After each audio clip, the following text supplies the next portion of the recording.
everyone, and welcome back. I'm John Lincove. I'm Michael Crossan. I'm Alex Neising. And today we're going to be talking about the Fisker Ocean.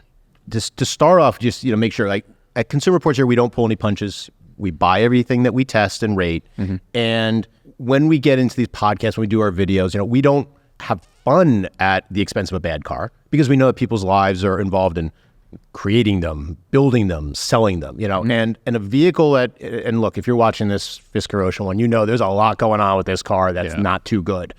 So we're not getting excitement and joy out of banging on this car, but part of what we could do is like I said, pull no punches and tell you how it is. Mm-hmm. So, we're recounting our experiences, which have been kind of a mess with this. Mm-hmm. Mm-hmm. So that said, right now we're recording on April 4th, 2024. We're timestamping it simply because there are so many changes with this car, promised changes that come through, software maybe, software not, mm-hmm. that we want to make sure this is the version today that we have, and who knows what will happen tomorrow. Yeah, mm-hmm. Smart. So that said, we bought a 2023 Fisker Ocean Ultra with the Hyper Range battery and dual motors that give it all-wheel drive. We paid a total of $63,981. We'll get to that. The base price, $52,999, $4,500 for Big Sur Blue matte paint, $250 for floor mats. That's one issue. $1,900 for 22-inch wheels, and a whopping $2,438 for destination and handling. Yet another issue. So I believe that's the highest we've ever paid. I believe so too. I believe it knocks it out of the park. So yeah. So Mike, you were here involved with the handoff and the process of getting ordering. Tell us the experience, because it's a doozy as far as my 20 plus years here of getting a car into this place. Yeah, it's a little different. So to be clear, I didn't order and buy the car. Another person here did that. Mm-hmm. But I sort of learned about it throughout the process, and on our sort of log for it, even when I started here, it was already on the log. And it was like, is that thing really going to show up? And sure enough, it showed up. It was kind of cool.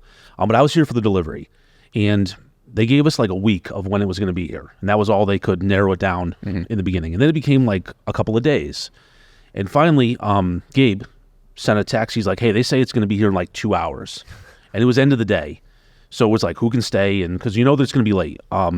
Anyone who's ever dealt with having a car shipped, sometimes they're early. They're always late. They are never on time, either for pickup or a drop off. Right. So I knew what I was signing up for. I was going to be here a while. They gave us a window. That window came and went. Ultimately, they were about 2.5 hours past sort of the close of the window of when they were going to be here. And we are admittedly in the middle of nowhere. Correct. And it's afternoon and traffic and things like that. They were, I think, coming up from Virginia, so I-95. And they were flat kind of stuff.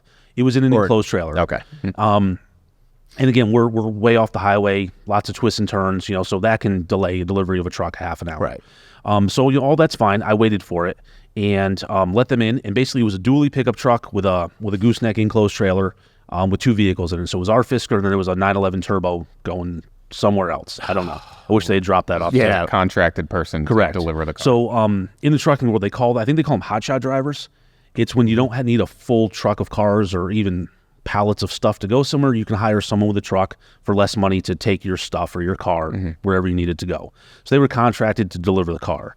And I mean, ultimately... So again, $2,400. Right. Was the destination delivery. Which is, I would say, a lot for when you buy a car. We usually see $1,000, $1,100 from the dealer kind of thing. I've shipped a couple of personal cars. It can absolutely be $2,000 or more depending on how far it's going. Mm-hmm. And even when I've shipped my own personal cars, it's really stressful. And anybody watching this, if they've ever shipped a car, it's very stressful. But they got here, we started unloading it, and just things I observed, and we have some video of this. I just grabbed my phone and kind of recorded it. Trailer's narrow. It had a side door, but that still didn't line up for the door of the car. So they had straps up on the roof of the trailer to like hold on to like climb in through the window, which is still pretty standard. It happens a lot in transporting. They managed to set the alarm off in the trailer, had to figure that out. But they got it out, and immediately I started to see things about the car. It was dirty, which happens in transport, even enclosed, but it's not what you expect, buying a new car. I mean, this thing was dirty. It looked like it had been parked outside for maybe months. I mean, it was dirty. And right as it was rolling off the ramp, I saw the little dent on the back door. So again, I wanted to grab a photo and video of that, proving like, hey, it's coming off the truck, damaged. And there was a scratch, and started walking around and all that kind of stuff. But it became very clear, actually, before the drivers showed up, I had a feeling that they weren't going to do any kind of delivery service with it. They were literally just drivers dropping the vehicle off. We had to, By delivery service, you mean like showing you around the car, or correct, setting yeah, things up, or here's some peeling the plastic paperwork off and something. anything. You know, Exactly. yeah. They were literally like, "There's your car. Yeah, we're out of here." Yeah. I mean, Rivian, when we had the Rivian R1S delivered, guy came, he had the tablet, he was setting it up. Correct. That just as a comparison for an EV startup company. Right. It was somebody that worked for Rivian as opposed to just a contractor. A driver. Hans and Yeah. Franz, who just came. I mean, the most I did was I signed my name on the guy's phone, just as receipt of delivery. I typed in my email address, and I got an email that just said, vehicle's been delivered, and that's that. They had zero paperwork. I had to find the window sticker in the car. I'm like, where's the other key? The driver just kind of shrugs his shoulders. So as it turns out, they're only shipping these with one key, which happens with other manufacturers, but you get another key down the road. So Fisker's saying just one key. You just get one key. That was like foreshadowing. But of course, it's now getting dark. It's cold out. I don't know this, and I'm not letting these drivers leave because I kind of want to make sure the vehicles has all the stuff we're supposed to have. Floor mats, couldn't find floor mats. So just kind of going through all this stuff. But eventually, drivers leave, and it's dark at this point, and I'm just going to pull the car inside, and we'll deal with it in the morning. So that's what I did. The next morning is when things, I guess, really started to kind of happen. As people come in, everybody kind of checks out the car and stuff like that. And that's when we got warning messages for the first time. Yep. Didn't happen, initially when I parked it, but we had a brake malfunction. Visit Workshop, I think, came up. And I took photos of it. But one thing with these warnings, they come and go really fast. And you get the same kind of like beep. So you don't know if it's blind spot going off or if it's a warning message. So it's hard to tell what's actually happening. And by the time you get your phone out, the message is gone. Right. So we've had a lot of messages, which we'll talk about coming up, that some we have photos of, some we just don't because it's come up one time and we weren't able to grab the photo of it. But we had this brake malfunction. So I did the normal check-in process on the car, found a few other kind of interesting things. The hood is bolted down. There's no hood pop on it. So you have to pop like what would be the front grille or the front fascia piece off. There's a couple of bolts. You unbolt them, lift the hood up. And that's because there's nothing under there that they want, that you really need there's to do, no right? real reason for anyone to be under You can fill the windshield washer fluid like from under the cowl. It's right? actually kind of neat. Like on the Mercedes. Similar kind of deal. Yeah. But us being what we do and just me being who I am, I want to see what's under the hood of this thing. So I'm in there looking around, and I noticed there was a Napa battery under the hood of this thing for the 12-volt battery. Not a Fisker battery. Not a Fisker battery, or I don't know, maybe like a Bosch battery like you might see in some other vehicles. So it didn't have an answer for it at the time, but it was just something I noticed. Ultimately, what happened with that one is the vehicle took about 6 months from the time it was made to by the time we got it. So the 12-volt battery had just gone dead somewhere along its journey, and they probably went to Napa and bought a battery and put it in the car. So we did get actually some emails back and forth with Fisker, and they did confirm that the 12-volt battery had gone dead at some point. That does happen on EVs, especially EVs that aren't being used. So that's just kind of when the funny stuff started to happen with the car, warnings and things like that. One of the things we do during check-in is we check basically accuracy of the speedometer. We do that out on the track. And generally when I do that, I try to turn off all the ADAS stuff because I don't want lane keep, because I am crossing some of our painted lines out there. And if it's on, the cars tend to try to follow that, and then you're not going in a straight line, and it can vary the results. I thought I had everything turned off or not working because of all these warnings, but the first go at it, the car made a really sharp left. It tried to follow our ADAS loop lines. Right. And that was the only time it did that. I circled back. I didn't change anything, and then it just stopped doing that. And we have all these systems in the car, and we're going to get into, everyone has had a different experience in this car, just depending on what's working at the time they drive it. But that was sort of my first thing. I made a really hard left, and I'm like, whoa, that was unexpected. We got through the check-in, and then we just sort of turned the vehicle over, to our writers and drivers, and everything begins. That 2,000-mile braking process where we get a chance to learn about the vehicle.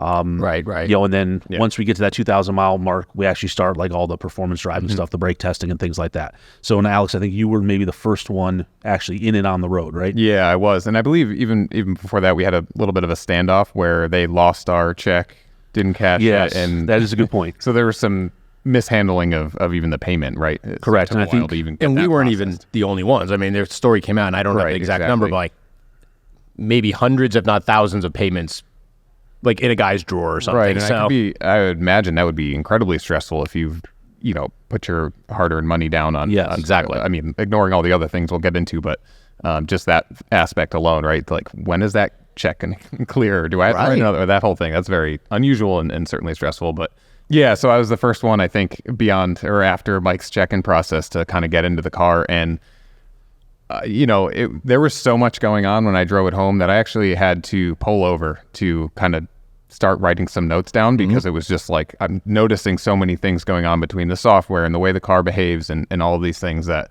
I felt like I needed to purge my brain of all these things so that I could start noticing other things before I'd forget the original list, right? So I think, just from an experience standpoint, there's we've been talking a lot about this, that so many cars do many things really well, and they're kind of, very well-rounded, whatnot. There's just a lot going on here to really think about and notice. So just trying to capture all that. But yeah, all the warning messages, kind of every time I got into the car, it was something different with the software, something working, something not. Sometimes it was the cameras weren't working, things like that. So what software, just as you mentioned it was delivered with what version? And then when we got the update at some point as well, right? Yeah, well, so Mike.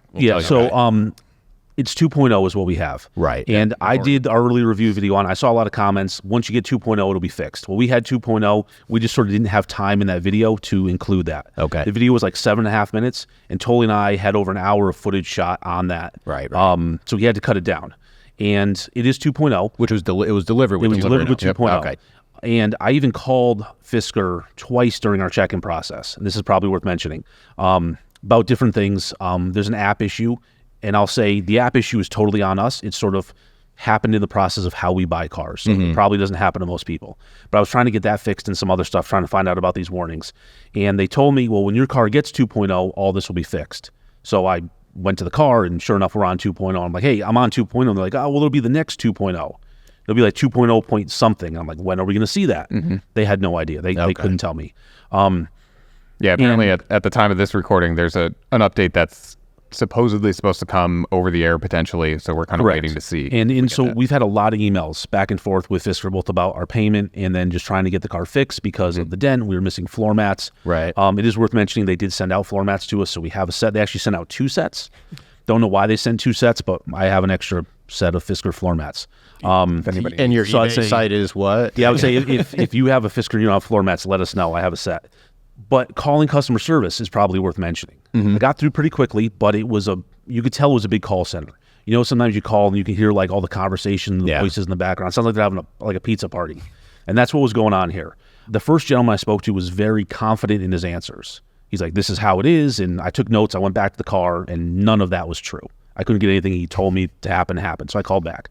And the person I spoke to the second time sounded like it was their first day on the job. And they were actually, I would ask a question, they would sort of confirm my question, which is smart. You want to make sure that they understand it. But what they were actually doing was like saying it to someone over their shoulder because I could hear that person's response. And the rep I had on the phone would then give me the response again. Trainee. And it was like the game of, like the kids' game telephone where the message gets changed throughout. So, they answered the phone really quick, which was awesome. But just the whole overall experience, wasn't helpful. Gotcha. But we've had a lot of emails back and forth, so we got the floor mats. They actually asked to pick the car up and take it to, they said New Jersey. Now I'm hearing it might go to Long Island ultimately to get fixed. They have some sort of a workshop in one of the 2 or maybe both locations. Sure, that's kind of common with the startups, right? Absolutely. I mean, our Rivians have gone to Boston a couple of times, actually Chelsea, but up outside Boston. Things like that. It happens with these cars.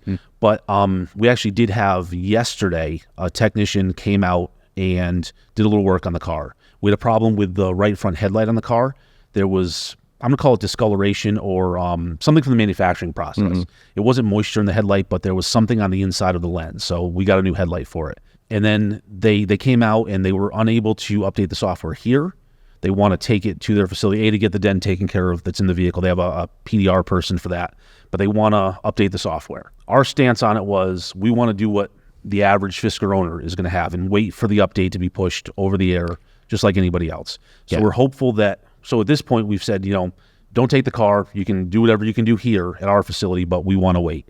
Ultimately, the car probably still is going to have to go back to their workshop, we think, but that's still all sort of in limbo at this point. Right. Because like you said, we want to keep it like the average consumer gets. Correct. No one gets special treatment. Correct. Whereas, unfortunately, automakers are like, oh, well, we could do better if we do this. So, I mean, Al, you're driving this car that's like everyone else gets. What other experiences did you have? How was it on that day, 4 miles in, when you had to take 50 notes? Yeah, I mean, it's alarming, and we'll get into it, just how many things that were supposed to be on the car were ultimately not there or functioning, right, in terms of ADAS features and certain aspects of the software, or even things that you would expect to be there that weren't. For example, I noticed there's no like fully featured trip meter, right? So I can't see what the efficiency is of the vehicle, things like that. So there's just, I mean, we'll get into those details, but it's just, there's a lot going on. I will say one of the first things I did was use the California mode, which in theory, and it actually in practice, once you understand it, is really cool. That's one of the really cool things about this car. And what it is, yeah, you hit this button, all the windows open. So sunroof, the panoramic roof goes back, all the windows roll down, the back window, on the tailgate goes down, and the most unusual one is the quarter windows that are between the C and the D pillars. Those roll down. So like pretty neat. The problem is that once you hit that button, you got to wait for it to finish, basically. And when I discovered it, it was pouring rain. So I just instantly started getting, so you did the same thing. Because there's two buttons. Right. They're recessed in a channel. They have icons on them that are not... it's the Fisker logo is one of the buttons. Hard to discern what it is. So you do touch one, especially in my case, when I was trying to vent the car just because of fogging. And yes, all of a sudden it's a shower. Yeah, exactly. So I don't know. There's a lot of unique things going on here. And just at a high level, the car, let's say, it does seem to be built pretty well. So Fisker partnered with Magna, and I'll talk a little bit about that later on too. But so Magna is a manufacturer who is actually assembling what Fisker designed. They work together in the design, but they put it together. So from an assembly standpoint, everything feels pretty solid. It's not like panels were falling off and things were falling off the car as you drive, but there are certain things that it does well, and like the driving position is okay, but there are other aspects that are a little unique in terms of the ride, the handling. Like there's a lot of things that it's kind of taking a unique approach on. Just as a vehicle, there's flaws, let alone some of the other stuff that make you wonder how it got certified for sale. And I guess what I want to drive home is that not all of the things can be fixed with software. There are a lot of software issues that we'll get into, but there are some hardware things here too that maybe aren't perfect. Sure. No car is. I mean, my experience, I picked it up a couple days later and had it for a rainy weekend, unfortunately. And I've got video of this, of pressing the rear defrost button and nothing. Then pressing it and it turns on, but the rear defrost does not work. Window. So because it's common EV style now, no rear wiper. Because of aerodynamics. So the rear window's fogged over. There's rain all over it, and you can't clear it with a wiper. So that was awesome. Could not defog the interior during this rainy day. I had trouble with that too, actually, on a rainy day. There were four of us, my wife, two kids and me, get in the car. We walked, we went and saw a UConn game. We walked from Gamble down to the garage. It's a quarter mile. So we weren't soaked. Get in the car, hit the frost button. I gave the video to Dave, so hopefully it's running. 2 little holes. That's all we could get. Side windows fogged up, everything. And that's when I got the roof to open because I was trying to vent it. I was trying to get some circulation. It's annoying, but dangerous on the road if you cannot see out the window. The blind spot warning in AEB kept saying it was not working, probably because of the rain, as we see with a lot of vehicles. As soon as it rains, sensors don't work. I had a unusual amount of extra warnings on top of what was already happening in the dry, happening when it started raining. The blind spot was going off on the side where there was a guardrail next to me, right? Yes. So, of course, no car.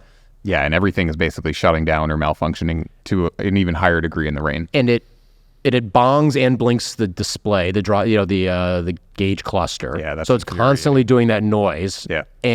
But then it would work at times because I'd be driving in the center lane and a car would come up and it would all of a sudden give me a blind spot warning. Maybe it was coincidence. So is it working? Is it working? Is it not working? Sometimes it works. You can't rely on it. Yeah, exactly. You can't rely on whatever warning it gives you. So you need to check your mirrors. And I feel when it does work, it's looking in the wrong place too. And I don't know if it's a calibration problem or physically how it was built. Yep. And the way calibration works is the 2 blind spot radar sensors are comparing sort of location to each other. And if they're off by X number of degrees, that's a problem. You get a warning. The system doesn't work. But this works. They must be how Fisker wanted them to be pointed. But they're just, to me, they're in the wrong place.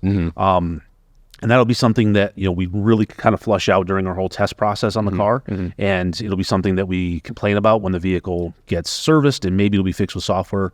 Maybe it's a hardware thing we don't know at this point. Right. Sure. But definitely, I think everybody has experienced either not working or, like you say, working at the wrong time, or alerting when there's nothing there. Yeah, I mean, it'd be bad enough if it blinked. It'd be fine if it blinked. It'd be fine if there's a noise. The blinking, the noise, the inability to cancel it, the inability to turn it off. Like, fine, I don't want blind spot. Yeah, right.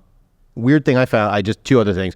A, like many cars, it doesn't have an off button. So is it off? Do I close the door? Why is the radio still running 20 minutes later? Lights to shut off. I'd walk away from the car at night, lock it, and they would just sit there on. And I don't know, is the car off, or is it draining the battery? Am I going to have to go to Napa? Right. I mean, I ended up just locking it in my garage every night just to make sure. And then also you can't unclip the charger, the connector, until you go in the car. Like a double unlock didn't let me get out of the charger. Oh, I see.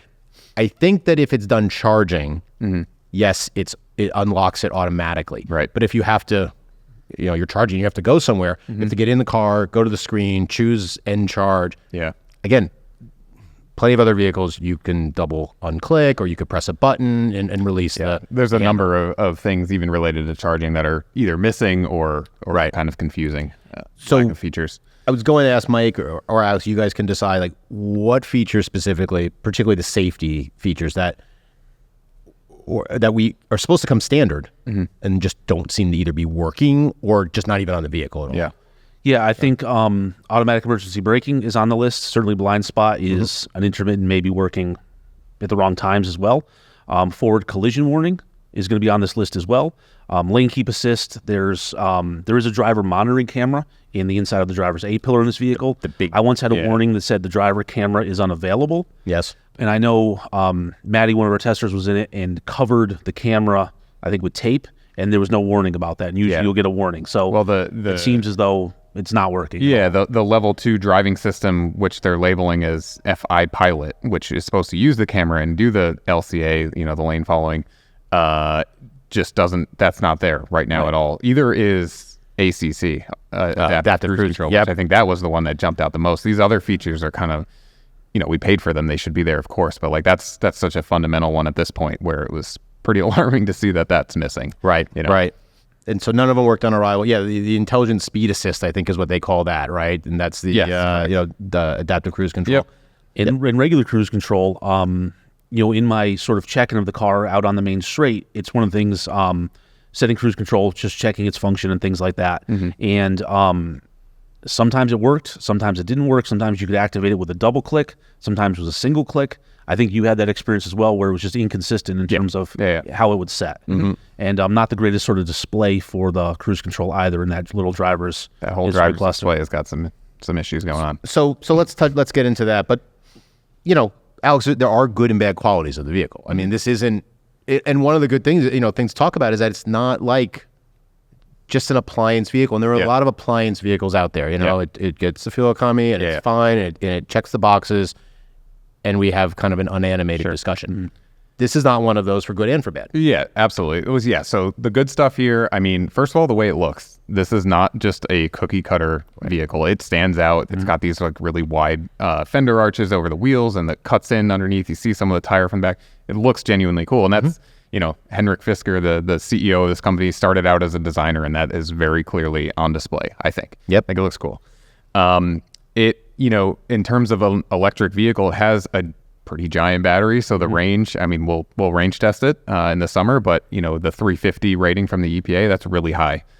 Charging, performance, I mean, Fisker doesn't even tell you the DC charge performance, and then the AC charge, the level 2 at home, charging is capped at 32 amp for some reason in the car, which is pretty low. But, some other good things, I think it has a lot of power. If you're into it, we'll talk about how it delivers said power, but it has a lot of it. And, there's some other fundamentals that are good in terms of the driving position. Seats were fairly comfortable. Yep. It's spacious inside. The cargo area is nice and flat and accessible. Seats go down. So, it has some of those practicality features built in. And then, we talked about California mode, genuinely cool and unique. Yeah. And then also Hollywood mode. We want to talk about that, which I found some pros and cons, but basically what this is this giant center screen that's in a portrait orientation. I don't even know the size, but it's huge. You hold down a Fisker labeled button, the second one with the Fisker logo on it below, and hold that down while you're in park, and the screen kind of rotates into this like landscape. use it for watching YouTube or whatever while you're charging. Cool idea, right? It is. I found some issues where, the processor essentially in the system doesn't have enough memory to save where you were in YouTube. So like if you are charging, you're watching a video, you back out of the screen to go change a climate setting or something like that, you come back and you got to start and search the video all over again and like start from square one. So like some of those details, right? Right. Good idea, not fully fleshed out, I'll say. Something that on your phone, it works completely. You just minimize it. Yeah, 100%. And interestingly, there is the welcome video in the vehicle, and that plays in portrait mode. It doesn't play in the Hollywood mode, which is landscape. And I think we had this on video when I did the early review on it. The video was playing, and there's like a close button at the bottom, and it just was not in the video. It was just in this endless loop, and it was like its 5th time through. And finally, I had to get out, lock the car, let the whole thing go to sleep. Took, I don't know, 3-4 minutes, and I was able to unlock it and get back in. We could continue, filming what we were filming. Right. So I think a really neat feature. I really like the screen when it is in landscape, when it is in the Hollywood mode. I wish it was just that way all the time. Yeah. The layout's a little better. Yeah. This is more the orientation of how like the Lightning and the Mach-E are, which again are not my favorite, just sort of layout. Because there's a lot of functions still that are wide that they're cramming in. Correct. Now, when you have small screens such as the Alfa Romeo Tonale, they have a very small screen, and the Dodge Hornet, that becomes its own issue because it's short. Yeah. But I mean, having this screen, which is fairly wide as well as tall, I tried turning it at one point because I didn't hit the button when I went and reached. Right. It would be great if it was like that, or if you could rotate it depending on your need. But yeah, that's it. It gets to me in the sense of the whys. I mean, so many issues. Why do we need to have this? Why do we need to have so many features through this system? Adjusting the air vents and adjusting this and adjusting that. Yeah, it's taken a little far. It's the whole Tesla? Okay, because of Tesla. I mean, is that the conversation going on at automakers? And I suppose, the screen has the ability to be in both positions. And when you rotate the screen, like you said, the processor, the image can still be in portrait mode. Yeah. It takes a moment for it all to flip. If they can do this, why can't it be up to me as the driver? Maybe I do like portrait mode and I like the layout. Right. Why can't I select that and then change it? I get that like you shouldn't have YouTube playing while you're drive. Well, they are using that for, your ADAS displays and some things. Correct. So, I mean, you would have to develop a second view Correct. for all Absolutely. of these systems right, while you're driving. So. And so far, the first view hasn't been done fully. Maybe eventually. Yeah. Right. So give us a little bit more about what other positives do you want to bring? Because there are stuff, like we said, there's good and there's bad about the driving experience, the living experience. So yeah, I'll be honest, I don't have a ton of positives about the driving experience. Yeah. And what I'll try to be as brief as I can, but like what stood out to me and right away is more on the safety side with the braking system, the way the regenerative braking system is set up. It can do it, but it doesn't have a, like proper auto hold function that most EVs have. So it relies on you pressing the brake a certain amount when you come to a full stop for it to apply the hold, because it doesn't have a true one pedal where it'll bring it to a stop on its own. So it doesn't have that. So you have to press the brake, but it also doesn't creep. So what all this means is basically you end up rolling around a lot, like back down a hill. Like a manual transmission. Yeah, pretty much. I almost rolled into my driveway. I rolled, in traffic. So that's kind of alarming. And that hopefully is something that could be addressed, at least in theory, with software. They can just basically enable that auto hold in different ways, right? Because the functionality is there. They just didn't implement it properly. I think the power delivery is a little, not great. In its default mode, the default mode is called Earth mode. It's drive mode, right? And this thing has 2 motors, one in the back, one in the front. They're powerful. The rear one has a clutch on it. So what happens in this mode is they try to only use the front motor for efficiency's sake. And then if you push the pedal far enough, it kicks in the rear motor. And just the delay between these things happening, it basically feels like you're driving like a turbo car from the 80s or something like that. But maybe even worse. I don't know. So I kept switching it to the fun drive mode is what it was called. Right. Problem is it doesn't latch when you shut the car off or get out, right? And so I had to keep doing it. Correct. And I wonder, so this is one thing worth mentioning. Right now our car is in like guest mode because of the app issue that we're having. So same thing with regen. There's 3 levels of regen, but it always defaults to maximum. Yep. So it's very possible that once we get this app issue sorted out and it's, our car according to the app, we might have a profile in there that now remembers some of these things like that. Right. So that is a possibility. And just in fairness, we don't know yet because the app and the car aren't functioning together for us. Sure.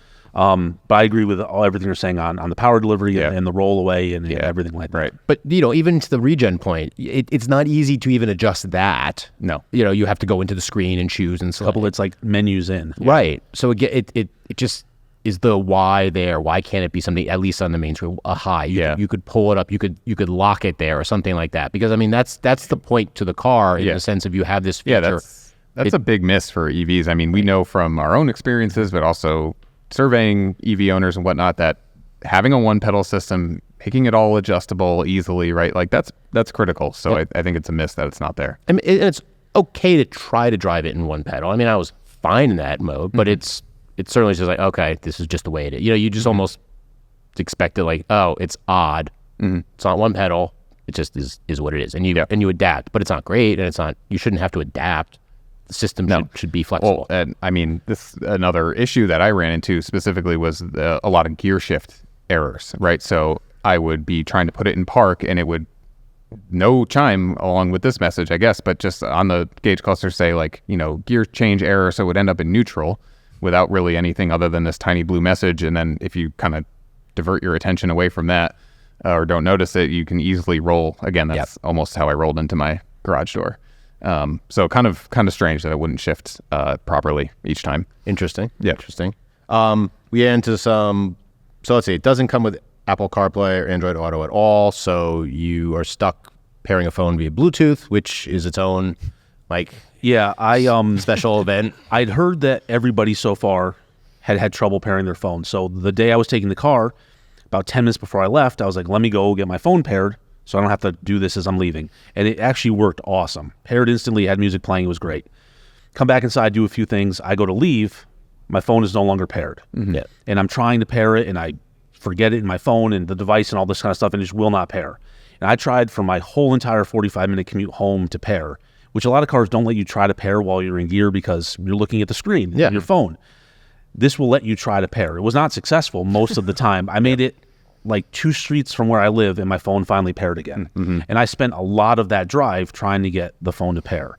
So that wasn't great. The other thing, speaking of warnings, if you drive the car for about a half an hour, I've gotten it, some other people have gotten it, you get a warning about the charge port door being open. Yeah, it seems to take about a half an hour before that happens too. It freaked me out because it was raining. I was like, oh, what have I done? Yes, and I thought it was me. I was like, oh, I left it open. And when I got off the highway, I stuck my head out the window and I could see that it was closed.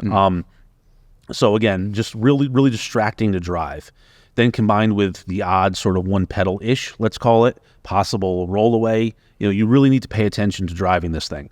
With the power delivery, I was making a left, and it was sort of a T, busy road, and there were cars coming, but it wasn't like dangerous, but it's also, you don't want to delay, like you need to go. It just wouldn't go. So I mean, my foot is down to the floor, and even before the rear motor kicked in, it then lit up the inside front tire, because it's turned. The traction control is it feels like been carried over from not an EV. EVs are supposed, you can control these motors so, kind of instantly, basically, or close to it. Yeah, and traction caught it, and then you lost all power again, and then traffic is really kind of coming up on me too. Oh yeah. So and I know I wasn't alone in that. Everybody basically that has driven it has come across those things. And then there's an ABS brake situation too that I didn't experience when I was driving it out in the world, but a couple of our drivers did, and I actually went out on the track to try to replicate it. So we have sort of a bumpy section, and if you brake really hard, past the point of, definitely does it past the point of regen, like we're actually getting into the friction brakes, and you're on that uneven surface, ABS kicks in, and the pedal pushes back, and it extends your braking distance because the brakes are pulsing. And it seems to me, it feels like, I own a bunch of cars, and they're all old and terrible, and I have one that I have new struts like sitting in the back of it for. It feels like driving that because the tires are literally leaving the road because the struts aren't controlling the wheel assembly anymore. And under braking, it feels like the tire's locking up. So I was able to replicate that very easily out here on the track, but it happened to some of our drivers and testers out in the world, and that's not great. You're trying to stop for this line. Yeah, okay, there's a bump in the road, but I mean, it's a road and there are bumps. Well, right. This is every other car can manage. A rough road. We call it the rough road, so it's not the same as most streets. But I mean, it's not unheard of either. I mean, I was in Long Island just this past week for training, and there were worse roads there. Yeah. So most modern cars are in good shape with not worn out suspension, can handle this. Sure. And this one just doesn't seem to be able to handle that. A couple other things, because we want to get into the computerization of cars and such. But it again, fit and finish. Pretty good. It has that cool tray in the back for store. That's a flexible floor that you could. That's very neat. Lift up. It's an option, but it lets you store bags and such in there. Let's not forget the taco tray. I was going to let you go with that. I was going to say rear seat room is pretty decent too. The taco tray, though. I mean, it's Thursday, but we could talk about taco. So there's no glove box. But you get a tray that comes out, and it's in the other video I made. We put a bunch of tacos on it. But there's actually another taco tray too. It's an option. Ours doesn't have it. It like the center folds out like a transformer from the center console. But they call them both the taco tray. And interestingly, if you through the owner's manual, which you don't get a paper copy of, which is sort of nice because you can search for things, which makes it faster than looking through 500 pages. But I also can't stand, because the screen is everything, and if I have these directions, now I need to go back to do the thing, and I forgot my directions. You're jumping around a lot. So again, that's just another little frustrating thing. But that's not the just app. Them. That's a lot of the car manufacturers are doing this too. So things to learn in general from this car, I think we're going to kind of get into. All the manufacturers, like, I love a real owner's manual because I can have it while I'm doing the thing on the screen, right? Yep. But the taco tray thing, I only learned it was called a taco tray because I was trying to figure out where the glove box is on this car. Because I was looking for, is there a wheel lock key? Is there a second key? Is there the owner's manual? Is there the window sticker? Sure. So I went into the digital owner's manual. I literally typed in glove box, and taco tray is what comes up. So they know you're looking for a glove box. But no, here's the taco tray. So again, another little, it's neat. It's interesting. That shelf is nice. Yeah. But I think I might rather have a glove box. Yeah, right. Well, right. I mean, so it goes to to my question, like, why are automotive manufacturers doing this type of stuff? Why do we have these overwrought systems, and why are people accepting it? I mean, it's been, I don't know off the top of my head how many years since the first Tesla came out, where you're like, oh no, it's all on the screen, and it's progressively put everything in the screen, which is its own thing. And you look at the Model 3 videos and first drives that we have to talk about that. It's bad enough when your phone or your computer has to be reset, but you're not putting yourself in danger. Yeah. It doesn't not have brakes by accident for something and all of a sudden it has to reset. So, I mean, Alex, your thoughts on this? I mean... Yeah, so, I mean, I think this is a good example of, there's this buzzword it's actually not that new, but it's definitely more popular in the recent couple of years, software-defined vehicle, right, or SDV. So some of you watching may be familiar with this term, but if not, all that really means is that the degree of which the car is controlled primarily by software, its features, its hardware, etc., is just increasing more and more. And so, of course, software has been in cars a really long time, but as we, get bigger screens and features that interact with it more, it's becoming more obvious to the consumer. So you're starting to hear about this more. This is kind of an extreme example of it because they relied so heavily on its over-the-air update capability to get the car out sooner, get it into the consumer's hands, start making profits from selling these vehicles, right, with the promise of features coming later. So they're not the only ones doing this by any means, but this is like an extreme example of what can happen if you kind of rely on it too much, I think. Yeah, I think they kind of did us a little bit of a service, Fisker, by doing this, in the sense of it is almost foreshadowing what the capability of this could be, or the extreme that it can be taken to, right? So, we've seen what happened with GM. I mean, far more established company than Fisker version 2.0, and it's been a mess for them with their system. Yeah, and that's much less involved in many ways. Right. In the vehicle. And you could argue that Tesla's doing this with FSD or full self-driving, right? You're paying for something up front that the car isn't completely capable of, but while very similar, I don't see that as quite the same, because we're talking about some fundamental features that are on many other vehicles at similar prices or far less, that are kind of expected at this point, like ACC and FCW and these things that we talked about, right? Yep. So it's chaotic. Yeah. What I want to get into the current state of Fisker as of, again, April 4th at almost noon. But what else do you want to touch on with the car, the experience?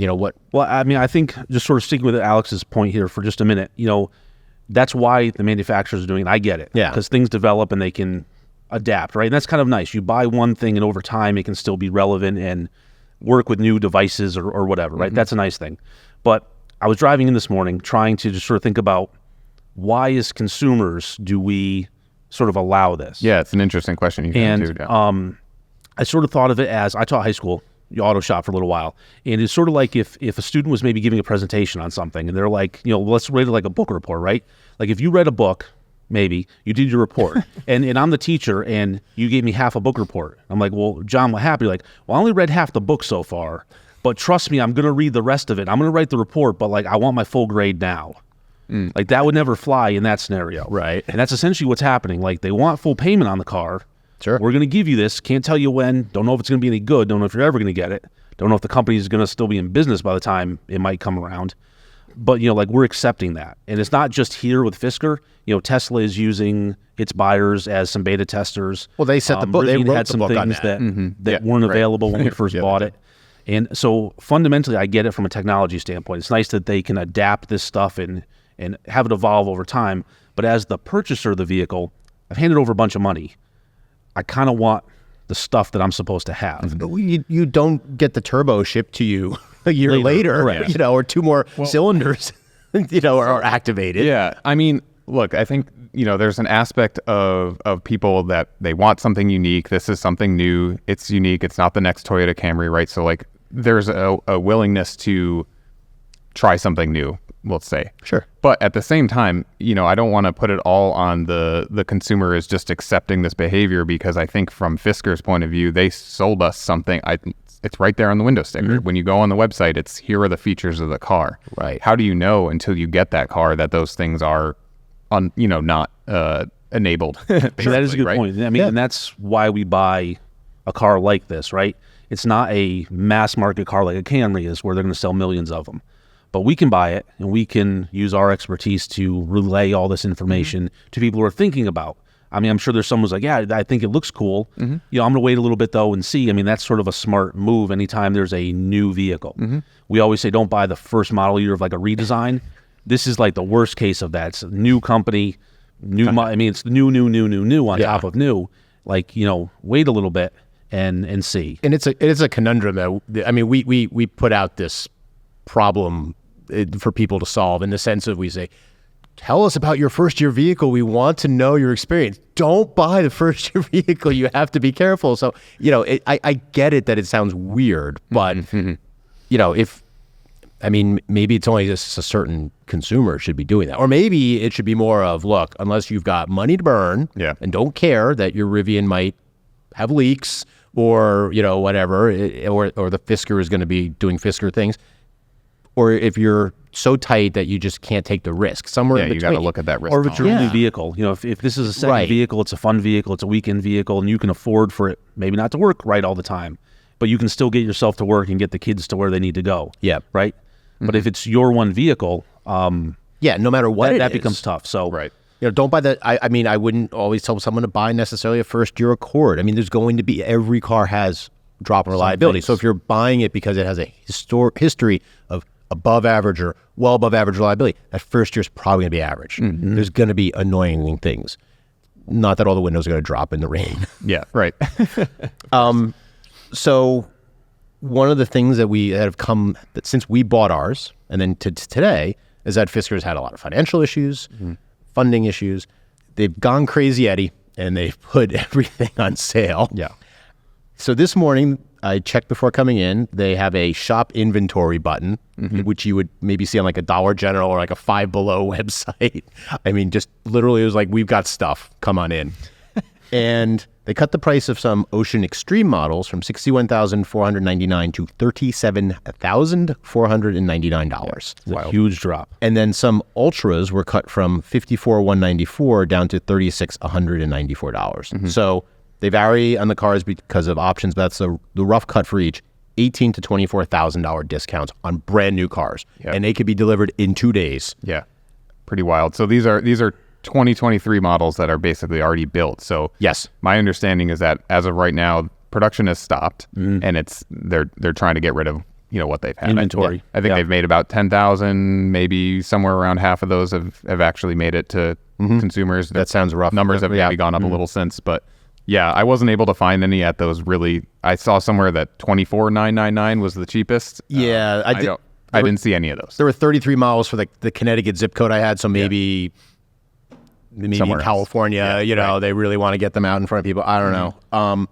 The launch model, though, still holding firm at $70,000. So you could still get a launch model however long after it's launched. Desires, yes. And I think speaking about price on these, right, and what's available, it is worth talking about something that happened with our car. Yeah. And we have this matte paint that was $4,500. Yes. And It's a lot. It's a lot of money for paint. And it's not even, in my opinion, not a great paint choice because there are some things you need to know about living with it.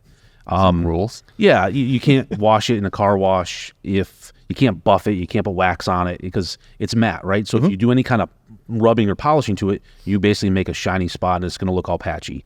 And again, they're not the only ones. I was a Mercedes tech. We had paint like that, and the cars came with warnings all over them. BMW has done it too, and others.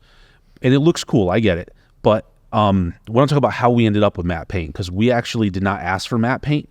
The car that we had spec'd was essentially this car less the matte paint. And at some point, we got an email and they were like, hey, if you want this car, the one that we ended up with, you can have it like in a week. Where the car that you actually ordered is some date in the future that we don't know. Right. So we were like, hey, we want to get one soon. So we paid the extra money for the paint. And it's how we ended up with that specific car. So it's not actually the car we ordered. It's the same spec. It just had this paint option.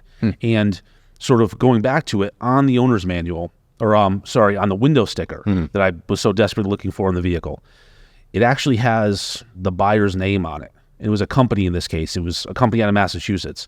So they didn't get their car. I don't know if they maybe called up and said, I don't want this car anymore, possibly. So we would be, so probably in terms of trying to move inventory, Fisker was probably looking at, hey, here's a buyer who still wants their car. Imagine. I have a car that mostly matches. Let's see if we can get them that car. We said yes. Yep. So that's really how we ended up with a car with that paint. We didn't select that button when we built ours initially. And that's But also common for us. It is, yes. But also, theoretically, I don't know if the car that was for us that on the window sticker has us on it could be going to somebody else. If anybody ends up with Consumer Reports on their window sticker, or who was the order? Who put the order in? right? I don't know. Yeah, it would have been first name Andrew, but I don't even know if that car's ever been made. Right. That car could have been caught up in the stop production. That car could be somewhere, sitting in a parking lot somewhere. But that's how we got our car. That's an odd privacy thing too. It is. Yeah. And it's the only, normally there's the dealer is on the window sticker where it's going to, and sometimes dealers swap cars and trade and stuff. So, you bought it from here and it has a different dealer. Sure. But this actually has, and I assume if it was a person's name, it would have the person's name. This just happened to be a business. And it was a Massachusetts-based business. I don't know if the car was maybe literally on its way when the deal fell apart. Go here instead. Who can we give this car to? Or they were on a Reddit forum and said, forget it. Yeah. I'm out. So, And the paint looks cool though. It does. But even before kind of in the news here about price cuttings, I think they were really trying to move cars. Yeah. Which, I mean, all manufacturers try to do. When there's a dealer network, they push cars on dealers. Definitely. Like, you want this new hot car that's going to sell, you got to take these 6 other cars that are probably going to sit on your lot for a while. Yeah. There's a lot of games and behind the scenes stuff that get played. And we could spend a whole podcast on like how dealerships work. I would love to do that. But, it's interesting, and we should maybe mention Chevrolet did this on the Blazer EV too, because they had some problems and they cut the price after the stop sale went away. And I've heard we're going to get a check back for about $5,000 off of what we paid for that Blazer. Does Fisker have the money to give people money back for the difference? I mean, this is a huge dollar amount off. They don't have the money. They don't have the money to qualify for $150 million or some odd, lifeline from I guess Nissan or something like that. So I can't imagine that happening. Yeah, I'm not so sure. Yeah, but it's maybe a question that has never had been asked, like in the history of automotive. I mean, we've been seeing a lot of aggressive price cuts on EVs, but nothing quite like this. Yeah. So I do feel for people who Absolutely. actually spent their own money on this, and then they lost all the value in the car. I've seen people kind of anecdotally just online, but they go to CarMax or something similar to trade in an Ocean that has 1,000 miles on it, or maybe less in some cases I saw, and they're getting in the $20,000 range. Yeah, I was going to ask you about that. That's disappointing. Nobody should have to deal with that. No, absolutely not. You know, when jeans go on sale, they don't always give you the $10 back. You know, so a little different though, I think. But $10, 20,000. Let's wrap it up. Alex, what's a learning for industry? Yeah, I mean, I'll try to be brief, but no, go on. I mean, we're only an hour in. Yeah, at the very least, I think it's obvious. We said it already, but like, if you're going to define your car by software, you should finish it. I mean, at least the core things, and you know, extrapolating that, like, be transparent with the consumer, right? I think that's a big problem here, is that people got something that they weren't expecting in terms of the features not being there. I mean, I don't think any of us were expecting that level, right? No. Unless you go on to the Reddit forum before, you know, you take delivery or something like that. So, and then, you know, I did talk about or mention the whole Magna partnership. Yep. If you go back and you kind of look at the announcements that were made, and as a partnership was forming, they really seemed to be talking about how they were going to use that as a way to be faster.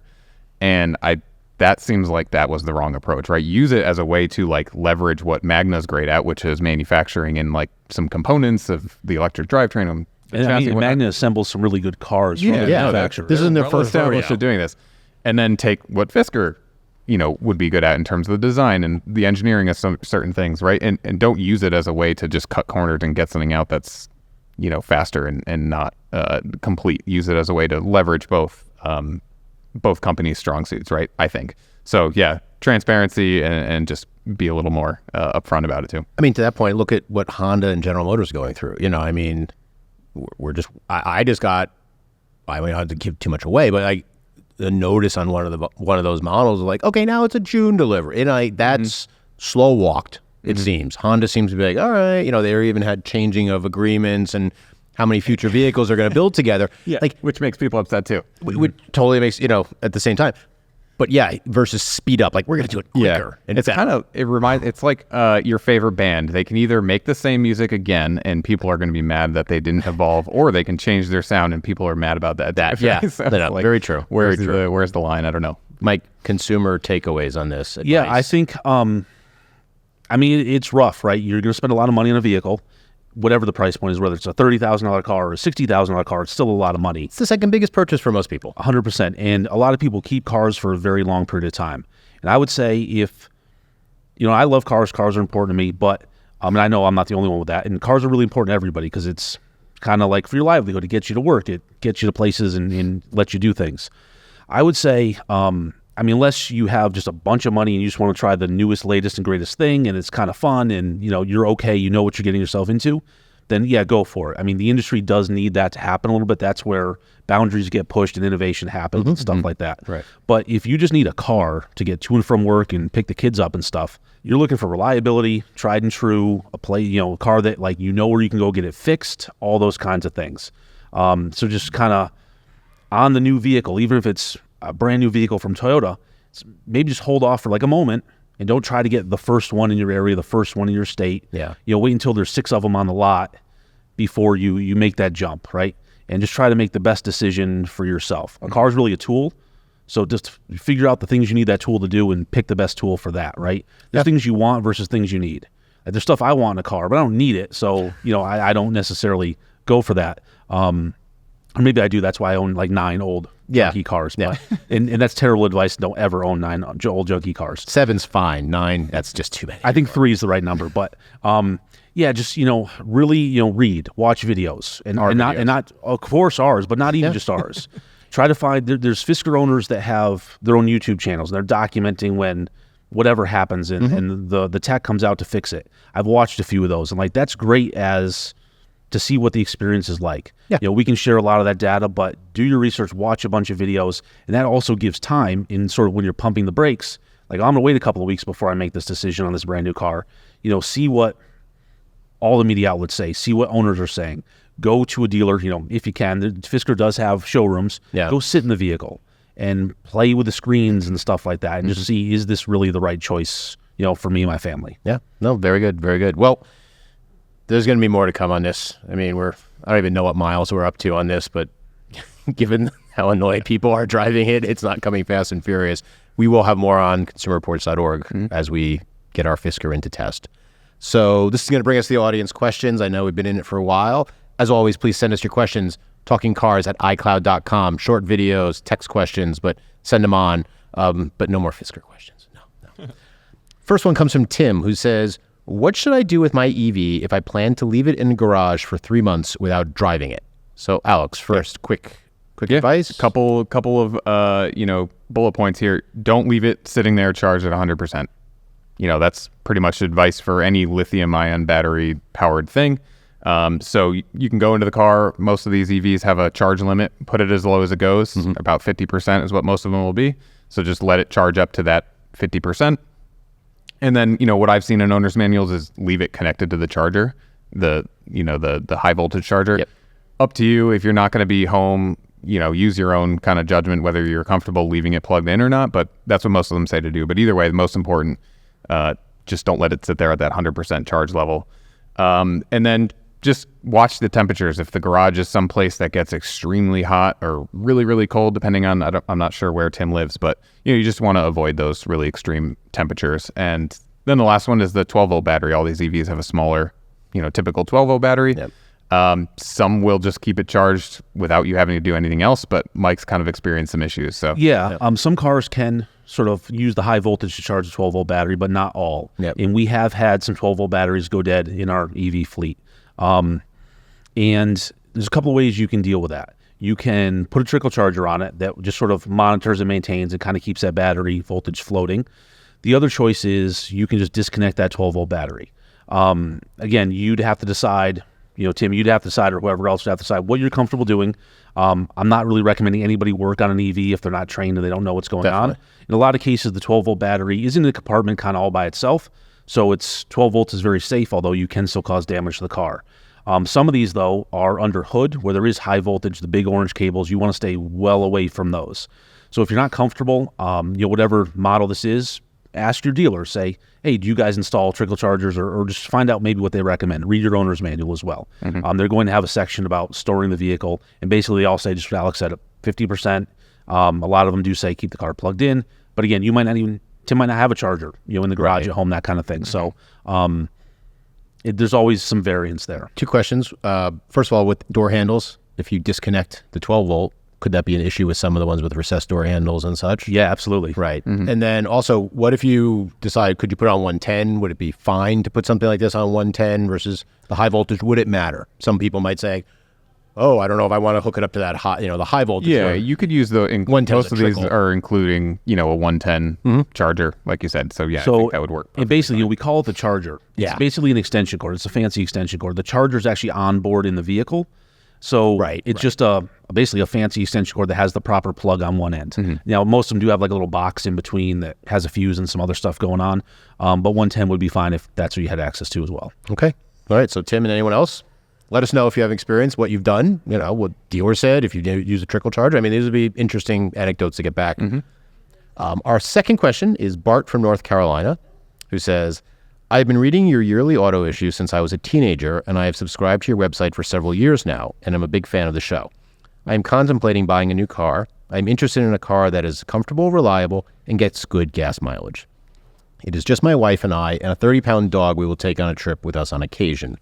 I'm torn between the Ford Maverick XLT hybrid, the Subaru Forester Premium, and the Toyota Camry LE hybrid. What are your thoughts? And thanks for your input. So we're going to go with Mike on this one first. Thank you for the question, Bart. I think the 3 choices, they're all pretty good choices individually.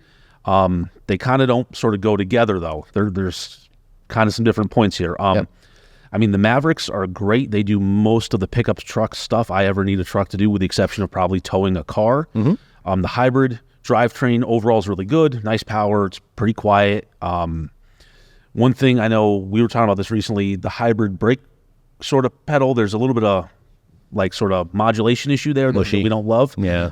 So definitely you'd want to test drive that because it could be annoying. People really love Foresters.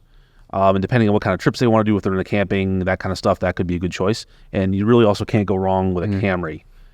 So I could say which one I would pick here. Yes. Which one would that be? I would probably take the Maverick. Yeah. Yeah. Okay. That front-wheel drive only with the Maverick, right? With the hybrid, yeah. Exactly. Alex. I'm really looking out for the dog in my response. So Forester. I mean, okay, so with the Maverick, it's great, all the things you said. But if you are going on a trip with the dog and the dog needs to be in the back seat, you've kind of lost a lot of your covered storage space, right? I mean, small pickup trucks. So unless you have a cap or something on the back, you might be able to keep stuff dry back there. But so that was my kind of reason for shying away from that. And then similar with the Camry, just I think the dog would be a lot more comfortable in you too, because of, by extension, putting it in the back of the 4Runner or the the Forester. Should be a 4Runner. There you go. Yes, the answer is. Then the dog being in like the back seat of a sedan. I think that is a good point. Plus, like Subaru basically makes cars for dogs. I mean, they got all these accessories, and it just totally makes sense. And I know you're talking buying something relatively soon, but the new Forester, the 2025, it's supposed to have a hybrid version.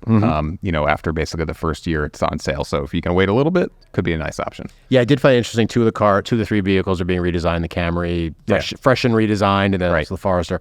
I'm with you on that. I did think that the Maverick is a really good choice, just the fuel economy, because it gives you utility with fuel economy that you don't always get from a truck, obviously. Totally. But you would have to tonneau cover the back or cap it or something like that. And if you're willing to do that, cool. Okay, then that's a slam dunk choice, unless you're going up snowy hills. But yeah, the Forester definitely. And conversely, you could maybe get a leftover one. Right, probably get a killer deal on some of those. Get a deal on that, because there are deals on cars again past now the COVID. Yep, absolutely. COVID sales world is over. So Bart, let us know. Send us a text. Let us know what you got. Maybe a picture and a video with the car too, and the dog. Gotta have the dog. See the dog. Exactly.